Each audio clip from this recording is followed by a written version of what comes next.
when we say that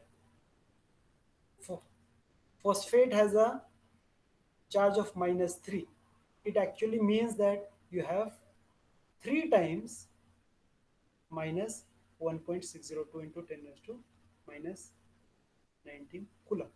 Because when you say -3, it does not have unit. Unit comes from 3 times this value. Okay, so when I say that sodium is plus, actually it means it has a charge of 1.602 into 10 raised to minus 19 coulomb. Is this okay?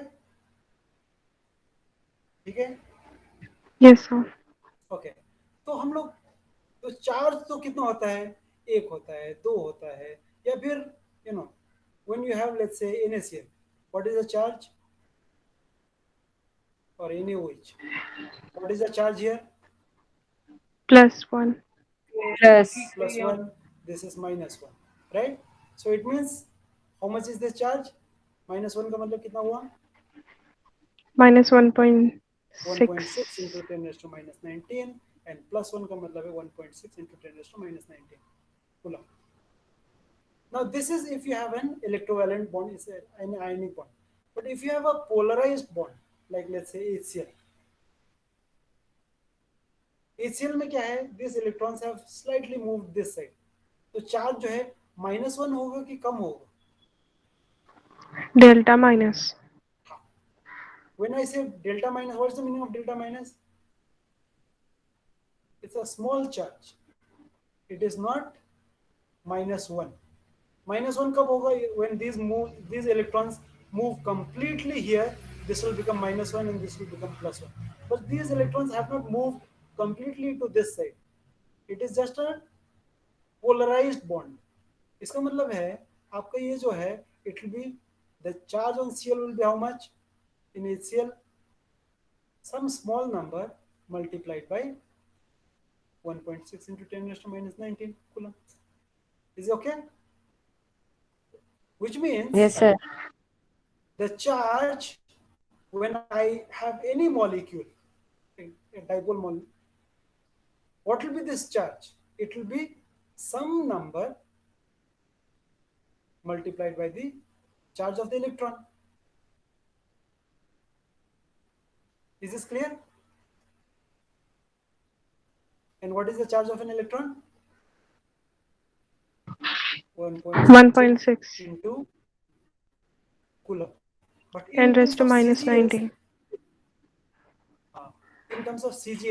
this number is 4.8 into 10 raised to minus 10, और आपका unit हो जाता है ESU. So when you take any molecule, typically what is the charge? Some number multiplied by 4.8 into 10 raised to minus 9 minus 18 minus 10, what? ESU. ESU stands for electrostatic unit. And how much is the bond distance normally? Bond distance is of the order of angstrom. And how much is 1 angstrom in terms of CGS? So 10 Some raised to number, minus 10 meter. CGS Raja, CGS minus 8 centimeter. So if you talk of dipole moment of any molecule, Q is what? X into 4.8 into 10 raised to minus क्या? 10. And what is L? Some number into 10 raised to minus 8 centimeter. So this will be in number का product into क्या होगा? 10 raised to कितना?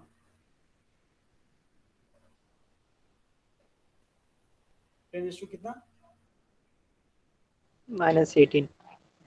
Unit क्या होगा? ESU ESU centimeter. centimeter. So dipole moment of any molecule will be some number here into 10 raised to minus 18 ESU centimeter. So in order to avoid saying this again and again, we replace this with d by. So what is 1 dpi is equal to 10 raised to minus 18 ESU centimeter. Okay, so dipole moment of any molecule is denoted by some number, let's say 5.1 dpi. So what does it mean? इसका dipole moment कितना है? 5.1 5.1 into 10 raised to minus 18 ESU centimeter. Centimetre. dpi का मतलब ही ये होता है. Is this clear? Okay? जी sir. Okay. तो हम लोग याद करते हैं. देखो मॉलिक्यूल दो टाइप के हैं, non polar and polar molecule. Polar molecule वो होते हैं जिसमें हमारा there is a difference in the electronegativity between the atoms. क्योंकि जब आप हम लोग एक बॉन्ड के बारे में बात करते हैं, whenever we talk of a bond, please remember there is one atom here and one atom here, and there will be some electrons here. If the electron negativity is the same, this electron will be right in the middle, and I will call them कौन सा type of molecule? Non-polar. Non-polar. But if there is a difference in the electronegativity, these electrons will be shifting this side or it will be shifting this side, depending on what? किस बात पे depend करेगा? Electromagnetic effect. जिसका electronegativity ज़्यादा है, तो जिसका electronegativity ज़्यादा है वो थोड़ा सा डेल्टा माइनस हो जाएगा, और जिसका इलेक्ट्रोनेगेटिविटी कम है डेल्टा प्लस हो जाएगा. हम लोग ऐसे मॉलिक्यूल्स को क्या बोलते हैं? Polar molecules. This polarity of this molecule is because of the difference in the electronegativity वगैरह. ठीक है? Okay. Yes sir. So HCl, देखो H is delta plus, Cl is delta minus. So this molecule is called polar covalent bond. Dipole moment is given by mu is equal to Q cross L. Dipole moment of a molecule may be defined as the vector product of electric charge Q and the distance separating them, Q cross L. उसके बाद वगैरह वगैरह आया है. 1 dy is equal to 10 raised to minus 18 ये centimetre आ गया. ठीक है. Now let's talk about two molecules, non-polar and polar molecules. Molecules आपके पास दो ही टाइप के molecules हो सकते हैं. कौन से होंगे? या तो polar होंगे या Polar या तो non-polar. पहले non-polar के बारे में बात करते हैं. ओके, non-polar यानी उसमें dipole moment है कि नहीं है? नहीं है. नहीं है sir. So if you take these molecules, ये molecule कैसा ऐसा ये करते हैं. कोई डाइपोल मोमेंट, कोई नॉन पोलर मॉलिक्यूल के एग्जांपल देंगे आप?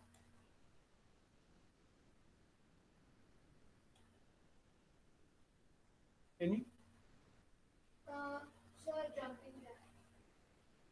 Sir, any homoatomic molecule, H2, Cl2. Cl2. ठीक है. Cl2 में क्या है? अभी आपके पास ये भी Cl है, ये भी Cl है, तो इलेक्ट्रॉन बीचों बीच रहते हैं. तो non polar molecule. Non polar का मतलब है दूसरा, ये समझो कि इसमें कहीं पे भी प्लस नहीं है, कहीं पे भी माइनस नहीं है. So if these non-polar molecules are placed between two plates, one is plus side, one is minus side. जब आपने इसको ऑफ रखा, will this molecule be oriented in certain direction? जब ऑफ होगा तो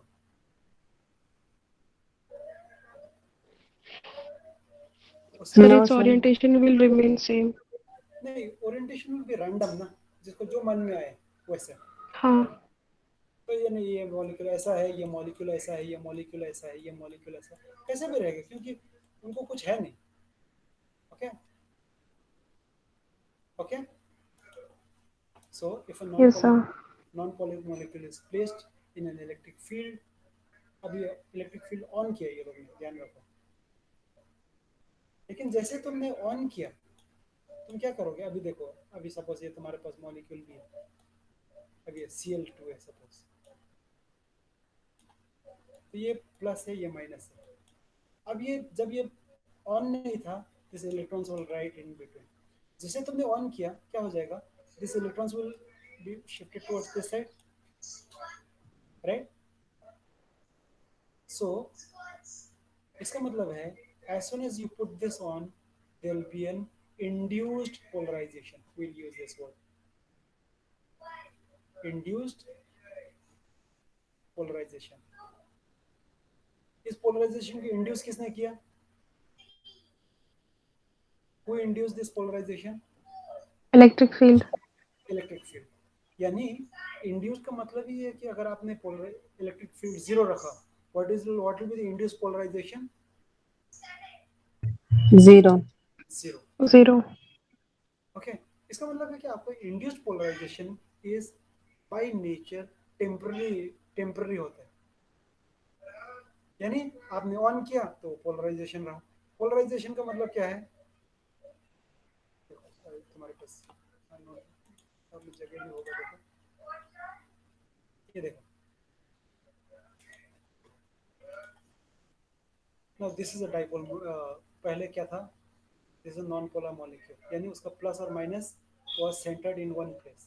As soon as you turn this on, this is plus, this is minus. तो minus किधर गया, प्लस की तरफ गया, प्लस माइनस की तरफ गया, ये मॉलिक्यूल ऐसा हो गया। देखो अब ये मॉलिक्यूल पोलराइज है कि नॉन पोलराइज है? पोलराइज्ड है। तो Polarized. इसका डाइपोल मोमेंट जीरो होगा कि नहीं, जीरो होगा, Non-zero. Non zero. Non zero. लेकिन ये जो डाइपोल मोमेंट है, ये इंड्यूस किया गया है ना, ये डाइपोल मोमेंट जो है, it is induced dipole moment. समझ में आया?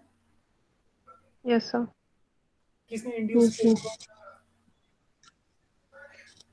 External field. इलेक्ट्रिक फील्ड में। हाँ, सो this type of polarization is called as induced polarization, and the dipole moment that is formed is called induced dipole. Now, if you take a non-polar molecule, non-polar molecule, इसका पहले इसका dipole moment क्या था, खुद का dipole Zero. Moment zero. Then there will be, अब जैसे आपने कुछ ये किया तो induce dipole moment will be non zero. So what will be the total dipole moment?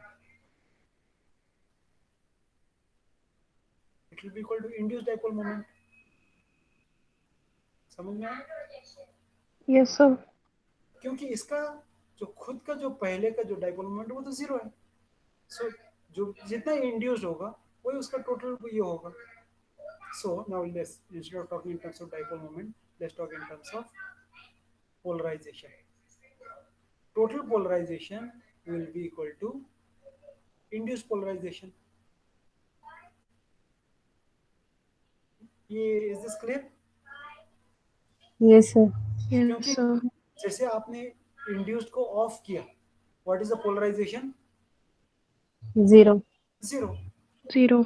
But if you take a non polar molecule, उसका पहले का खुद का एक ओरिएंटेशन होगा, उसका पहले का खुद का पोलराइजेशन होगा, राइट? Yes sir. उसमें अगर आपने दोबारा इलेक्ट्रिक फील्ड डाला तो उसमें दोबारा और इंड्यूस हो जाएगा। So for a non polar molecule, total polarization is equal to PO plus PI। PO को हम लोग बोलते हैं orientation polarization. Orientation polarization. For a non-polar molecule, what is the value of orientation polarization? Zero. Zero. So please keep this in mind. For a non-polar molecule, PT is equal to PI. समझ में आइए कैसे? Yes sir. My general formula is PT is equal to P naught plus PI. ये general formula है. For a non-polar molecule, PT is equal to PI. And for a polar molecule, PT is equal to P zero plus P I. P naught plus PI. Because For a non-polar molecule, this is not equal to 0. Is this understood? Yes, sir. Yes, sir. Okay, good. तो हम लोग आगे चलते हैं. Induced dipole moment हो गया. So induced dipole moment is given by Q cross L. अब dipole moment कितना इंड्यूस हुआ ये किस किस बात पे डिपेंड करेगा. एक्चुअली ये दो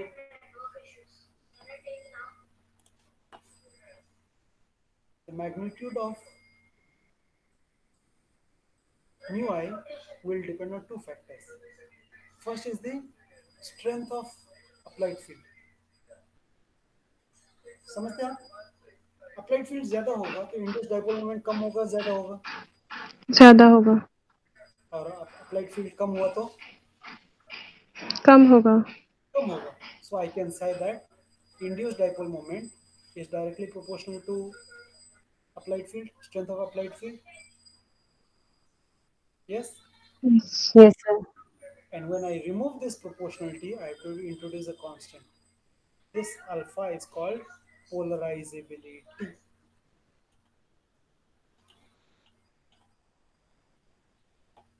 Alpha is called the deformability or polarizability of the molecule.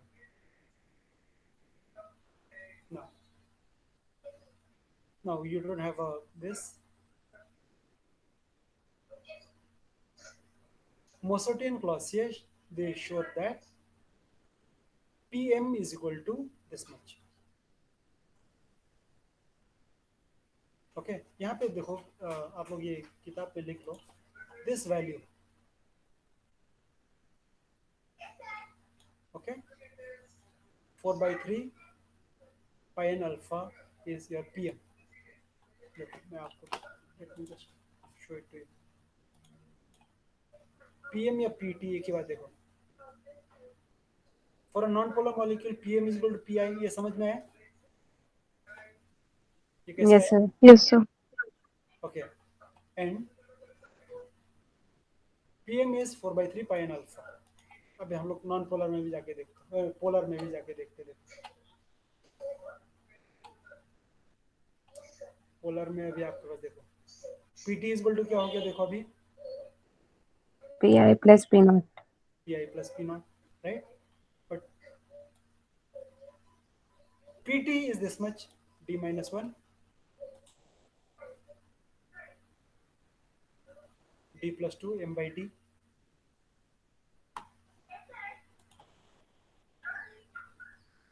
And Pi is equal to 4/3 pi n alpha. Let me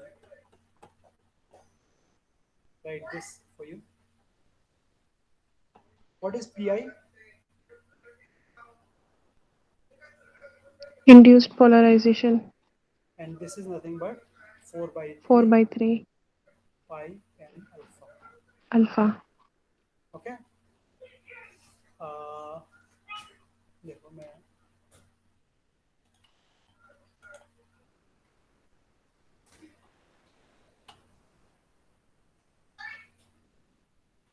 here. What is PO?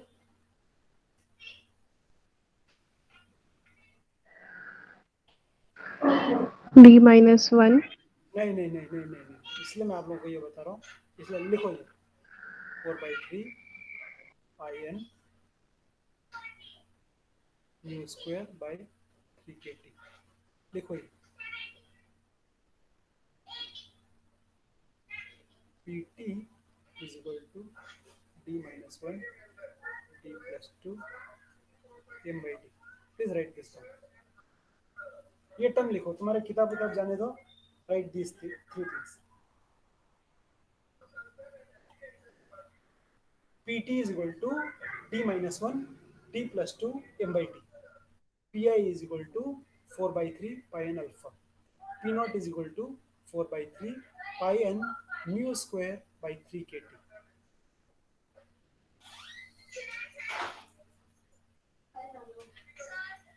Okay? मैंने अभी आपको क्या कहा था? For a non polar molecule P naught का value क्या है? 0. Zero. यहाँ पे देखो वो नंबर यहाँ से आता है, देखो for a non polar molecule what is the dipole moment? 0. Zero. तो P naught is given by 4/3 pi N alpha pi N mu square by 3 K T. For a non polar molecule ये value zero हो जाएगा। अगर ये zero है 4/3 pi N multiplied by zero is 0. 0. Zero. तो हमारे पास ये था कि P T is equal to P I plus P naught, ये था हमारा फॉर्मूला। तो non polar molecule non polar molecule का पी नॉट क्या हो जाएगा? 0. जीरो। समझ में आ रहा है? ये फॉर्मूला में ही है, देखो। So, and what is PT? PT is this much. So, for a non-polar molecule, D minus 1 divided by D plus 2 m by D is equal to क्या हो जाएगा? 4/3 pi n alpha. Because this is PT, this is P, this is PI. समझ में आया ये कैसे आया है? Yes, sir. Yes, sir. But for a polar molecule, will they be equal? No. No. For polar molecule, this will be equal to this. आगे क्या होगा? Plus P naught. Plus P naught. देखो यहाँ पे लिखा है P T is equal to P I plus P naught. ये value किसका वैल्यू है? ये PT. ये पी टी का है, which is equal to 4/3 pi N alpha क्या है? PI. पी आई प्लस ये नंबर। अब ये नंबर जीरो नहीं है, इसका मतलब ये कौन सा मॉलिक्यूल के बारे में बात कर रहे हैं? Polar. Polar. Polar. Is is okay? अभी मैं Yes, sir. हम लोग पहले नॉन पोलर कर रहे थे, वहां से देखिए। सो देखिए, for a Clausius and Mossotti showed that for a non-polar molecule, this is equal to this. So what is this value? PI. PI. ये PI। And what is this value? PT. PT। PT. PT या PM दोनों एक ही बात है। So PM is equal to PI and D minus 1 m by 2 m by D divided by D plus 2 is equal to 4 pi n alpha। ये समझ में आया कैसे आई है? Yes, sir. Okay, where D is the dielectric constant, m is the molecular weight, d is the density, n is the Avogadro number, alpha is your Polarizability. So what you can do is in experiment if you can find out, अगर तुमको एक molecule दिया है, अगर उसको तुमको molecular weight मालूम है, उसका डेंसिटी मालूम है, and if you can find out its dielectric constant, what can you find out? PT. PT. PT निकाल सकते हो। And if you know that that particular molecule is non-polar, I can say that this PT will be equal to this much, so I can find out the value of alpha. Yes, sir. But this is not true for a polar molecule, and please remember. Okay? Yes, sir. Yes, sir. Maxwell showed that if you use a very high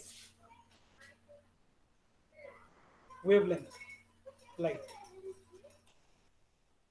if you use a very, देखो मैंने शायद पिछले class में आपको बताया था refractive index कौन सी चीजों पे डिपेंड करता था, याद है?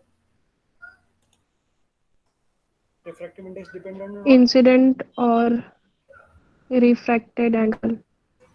नहीं, वो तो तुम्हारा स्नेल्स लॉ हो गया। Sorry, sir.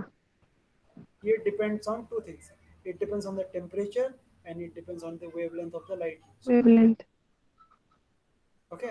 तो अगर आपने वेवलेंथ चेंज किया तो ये चेंज होगा। तो मैक्सवेल ने दिखाया कि if you use a very high wavelength light, high wavelength यानी क्या, कौन सा लाइट,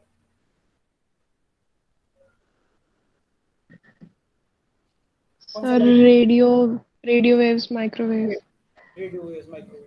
अगर आपने उस लाइट को यूज किया and if you find out the refractive index of that substance, और उसको अगर आपने स्क्वायर किया, वो लगभग उसके डाइलेक्ट्रिक कांस्टेंट के बराबर हो जाता है।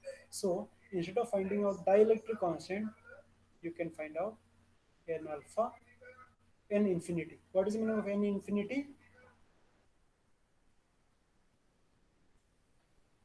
What is n infinity का मतलब क्या हुआ?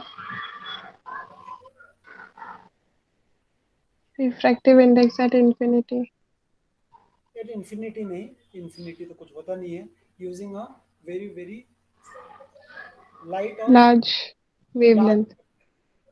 तो उसका जो रिफ्रैक्टिव इंडेक्स है, अगर आप उसको स्क्वायर करें, मैक्सवेल शोड दैट वो जो स्क्वायर ऑफ रिफ्रैक्टिव इंडेक्स है वो डाइलेक्ट्रिक कांस्टेंट के बराबर होता है। So instead of finding out dielectric constant, you can find out refractive index. समझ में आया? So if you find this, what is this value?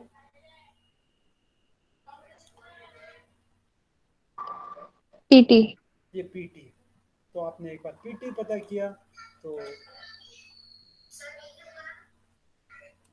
देखो PM is equal to PI n alpha square n infinity square minus 1 n infinity square plus 2 m by d is equal to 4 by 3 pi n alpha। तो आप alpha का value निकाल सकते हैं। ठीक है, ये देखिए the dielectric constant and density, तो ये वैल्यू क्या है, what is this value? D. Capital D. ये आपका डाइलेक्ट्रिक कांस्टेंट है, तुमको डाइलेक्ट्रिक कांस्टेंट ही दिया है, ये क्या है? Small d. Density. Density small. अब ये कार्बन टेट्राक्लोराइड है CCl4, राइट? तो आप m निकाल सकते हो, कितना होता है m? 35.5 multiply by 4 plus 12। हाँ, आंसर भी बताओ।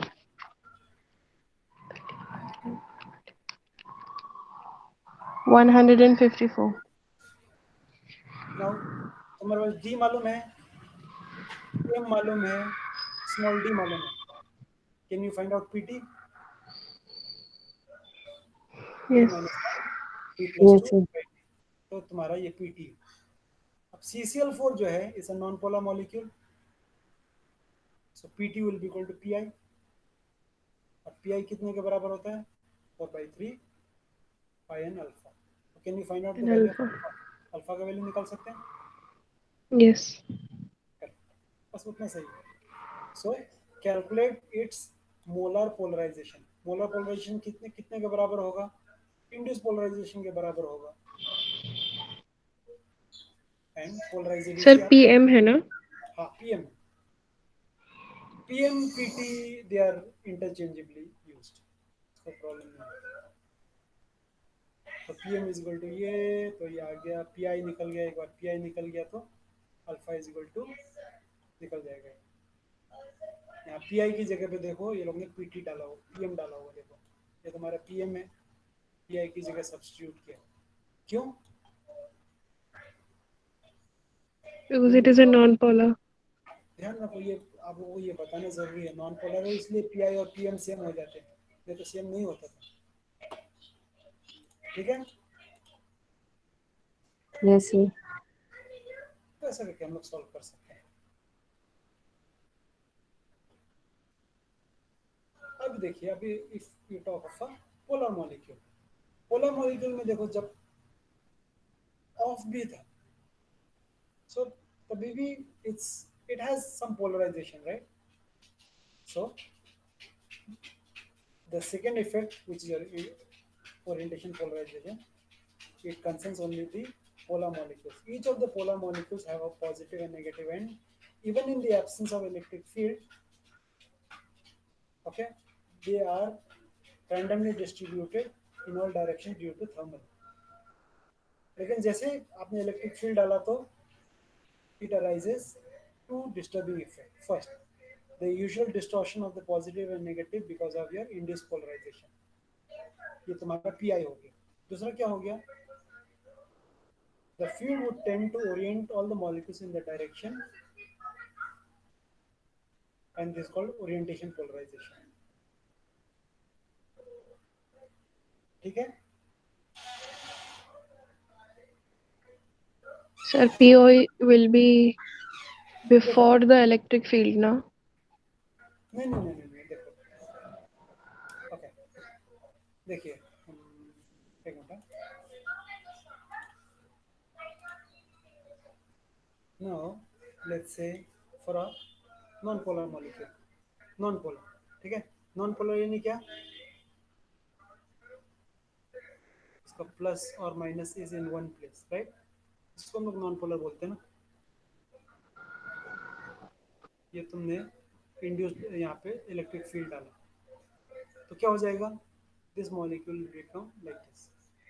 ये प्लस है तो माइनस इस साइड रहेगा, ये प्लस रहेगा. So you have P. समझ में आया?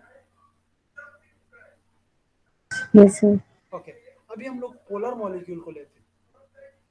पोलर मॉलिक्यूल में please remember it already has a plus and minus. Yes और नो? Yes, sir. लेकिन देखो, अगर ये इलेक्ट्रिक फील्ड ऑफ है तो ये हर एक प्लस जो है एक डायरेक्शन में जाएगा कि अलग अलग उल्टे उल्टे सीधे डायरेक्शन में रहेंगे? पहले पहले तो इसको कोई जरूरत नहीं है ना कि हर कोई इधर मूव करे या हर कोई इधर मूव करे. तो जब when your external field is zero the molecule will be at random. आया समझ में? Yes, sir. ओके. लेकिन जैसे तुमने ऑन किया, अब दो चीजें होगी. देखो, पहले तो ये है कि ये जो मॉलिक्यूल है, देखो ये जो प्लस है, सपोज ये माइनस साइड है, ये प्लस साइड है. पहले ये मॉलिक्यूल सब के सब ऐसे ओरिएंट हो जाएंगे. होंगे कि नहीं होंगे? प्लस किधर होगा? Negative side के sir. तो इधर प्लस होगा, इधर माइनस होगा. देखो, तो ये जो इलेक्ट्रिक फील्ड है इसके दो असर हो रहे हैं. जब if you take a non polar molecule, ये क्या करता है? इसको पोलराइज कर रहा है. Is this clear? लेकिन जब आप एक पोलर मॉलिक्यूल लेते हो तो इसने मॉलिक्यूल को ये पोलराइजेशन इंड्यूस करने से पहले सबको एक सीधा लाइन में लेके आए. Is okay? Yes, sir. उसके बाद क्या करेगा? अब ये जो है दोबारा इसको दोबारा खींचेगा. सो दिस विल बिकम, जो ये था अब ऐसा हो जाएगा.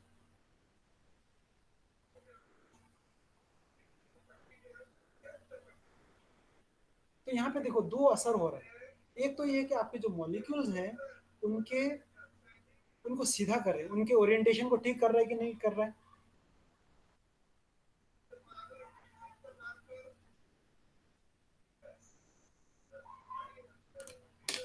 नहीं समझ में आ रहा है? हेलो? सर एक बार फिर से समझाइए. देखिए, जब आप एक नॉन पोलर मॉलिक्यूल पे, देखो नॉन पोलर मॉलिक्यूल, अभी आप ऐसे सोचो.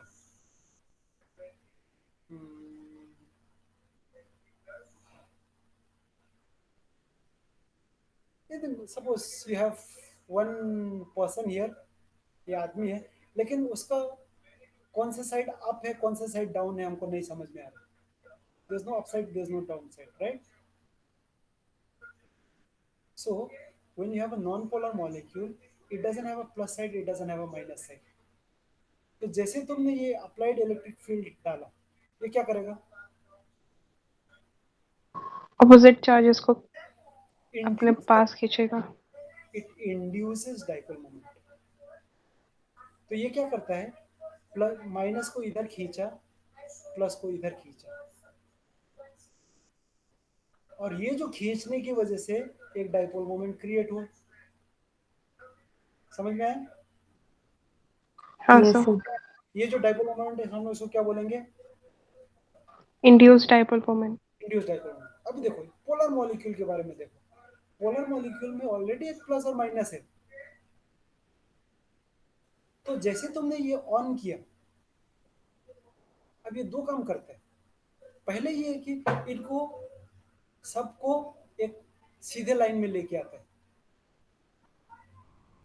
ला रहा है कि नहीं ला रहा है? यस। ला रहा है सर। सीधे लाइन में अब ये माइनस है, ये प्लस है, प्लस साइड किधर होगा? माइनस की तरफ। माइनस की तरफ। अभी देखिए ये जो है, अभी तुम्हारे तुम्हारे जो एक्सटर्नल फील्ड है उसने अभी कुछ इंड्यूस किया नहीं है। तो पहले उन लोगों ने क्या किया, पहले जो इधर उधर जो घूम रहे थे उसको सीधा किया। एक बार सीधा करने के बाद ये माइनस जो है प्लस को और खींचेगा, प्लस और माइनस को और खींचेगा। यानी पहले अगर तुम्हारा सेपरेशन ऐसा था, वो सेपरेशन ऐसा हो जाएगा। यानी डाइपोल हाँ, Yes, डाइपोल मोमेंट बढ़ जाएगा कि सेम रहेगा? बढ़ जाएगा। बढ़ जाएगा। तो यहाँ पे अभी आपके पास जो डाइपोल जो है पोलराइजेशन है, जो दो तरीके के पोलराइजेशन। ये जो पोलराइजेशन है ये इंड्यूस्ड है, इसको इंड्यूस किया ना तुम्हारे एक्सटर्नल फील्ड में। Yes, sir.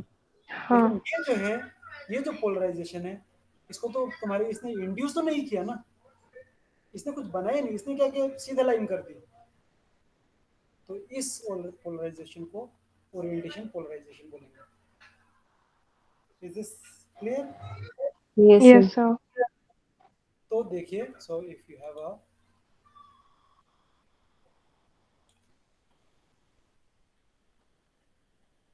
ये देखो, ये आप लोग पढ़ो, मुझे भी थोड़ा राहत मिलेगा।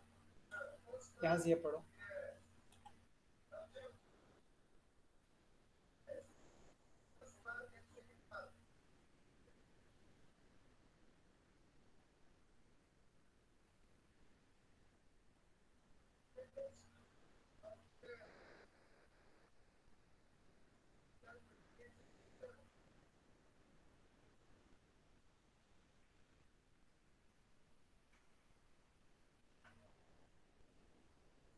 ठीक है, सर थर्मल एजिटेशन का क्या काम है? थर्मल एजिटेशन यानी देखो, थर्मल थर्मल का मतलब क्या है? हीट। टेम्परेचर। तो जब आप हम लोग ये अगले के इसमें देखेंगे कि अगर जब आपके पास किसी मॉलिक्यूल के पास टेम्परेचर बढ़ता है ना, तो उसके पास एनर्जी ज़्यादा होता है। एनर्जी हाँ, ज़्यादा होता है तो क्या होता है? रैंडम मोशन ज़्यादा होता है। वो हिलता ज़्यादा है ना? तो कोशिश क्या होगा, देखो कि ये जो तुम्हारा एक्सटर्नल फील्ड है उसको ऐसे लाने की कोशिश करेगा, सीधे लाइन में, राइट? लेकिन हाँ, इसके थर्मल एनर्जी की वजह से ये इसको ऐसा ऐसा होने की कोशिश करेगा। तो the actual position will not be somewhere here, it will be somewhere in between, ऐसा ऐसा हो जाएगा, ऐसा। ये लगभग इसकी तरफ पॉइंट हो रहा है, लेकिन एग्जैक्ट सब लाइन में नहीं हो रहा है ना। तो समझा sir. Thermal agitation will oppose आपके जो ओरिएंटेशन जो सीधे लाइन में लाने की कोशिश कर रहे हैं ना, उसको ओपोज करते हैं। देखो इसको लेट्स एक सिंपल एग्जांपल देखो, थर्मल एजिटेशन। और ये जो देखो, आप जब आपके क्लासरूम होते हैं, ठीक है, जब आपके सर नहीं होते तो सबको मुंह किधर होता है? रैंडम। रैंडम होता है। कोई आगे देखता है, कोई पीछे देखता है, कोई साइड में बात कर रहा है। तो that is the position of molecules in the absence of electric field. Electric field यानी बाहर से कोई आपको फोर्स कर रहा है। लेकिन जैसे एक सर आता है, मैडम आती है, जो भी, सबको मुंह किधर होता है? One direction.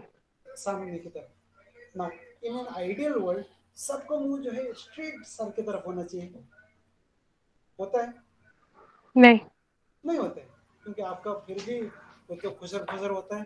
So because of which your direction is but see, उस समय कम से कम ये नहीं होगा कि कोई ब्लैक बोर्ड की तरफ पीट करके तो बैठेगा नहीं ना।